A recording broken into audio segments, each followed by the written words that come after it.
ഇപ്പോൾ ഉറിയിൽ നിന്ന് ഇന്ന് രാവിലെ വന്ന വാർത്ത 2 നുഴഞ്ഞുകയറ്റക്കാരെ വധിച്ചു എന്നുള്ളതാണ്. ബാരാമുള്ള സെക്ടറിലെ ഉറിയിൽ.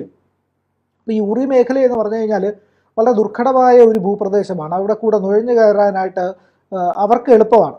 എളുപ്പം എന്ന് പറഞ്ഞു കഴിഞ്ഞാൽ ഒളിച്ചിരിക്കാനും കടന്നു വരാനും ഒക്കെ ഒരുപാട് കഴിയുന്ന പ്രദേശമാണ്. പക്ഷേ ഈ നുഴഞ്ഞുകയറ്റത്തിനെ ചെറുത്ത് നിന്ന് തോൽപ്പിച്ച വലിയ ചരിത്രം ഇന്ത്യക്കുണ്ട്. അത് വലിയ ഓഫീസർമാരുൾപ്പെടെ ജവാന്മാർ മുതൽ ഓഫീസർമാർ വരെ വലിയ ആൾക്കാർ, വലിയ ധീരന്മാരായ മനുഷ്യർ അതിനുവേണ്ടി ജീവത്യാഗം ചെയ്തിട്ടുണ്ട്. ഹങ്കപ്പൻ ദാദ എന്ന് പറയുന്ന ഒരു ആസാം റെജിമെൻറ്റിൻ്റെ ഒരു സൈനികൻ്റെ ജീവത്യാഗം ഇതിൽ ഏറ്റവും പ്രധാനമാണ്. കാരണം അദ്ദേഹം നിരവധി നുഴഞ്ഞുകയറ്റക്കാരെ 3-4 പേരെ വധിച്ചതിന് ശേഷമാണ് അദ്ദേഹം മരണത്തിലേക്ക് കടങ്ങിയത്. അത്രയും ത്യാഗോജ്വലമായ ചെറുത്തുനിൽപ്പ് നുഴഞ്ഞുകയറ്റത്തിനെതിരെ, ഇൻഫിൽട്രേറ്റേഴ്സിനെതിരെ നമ്മൾക്ക് കൃത്യമായിട്ട് നടത്താൻ കഴിഞ്ഞിട്ടുണ്ട്. അതുകൊണ്ട് തന്നെ ഇത്തരത്തിലുള്ള പ്രവർത്തനങ്ങൾ നമുക്ക് ചെറുക്കാൻ കഴിയും.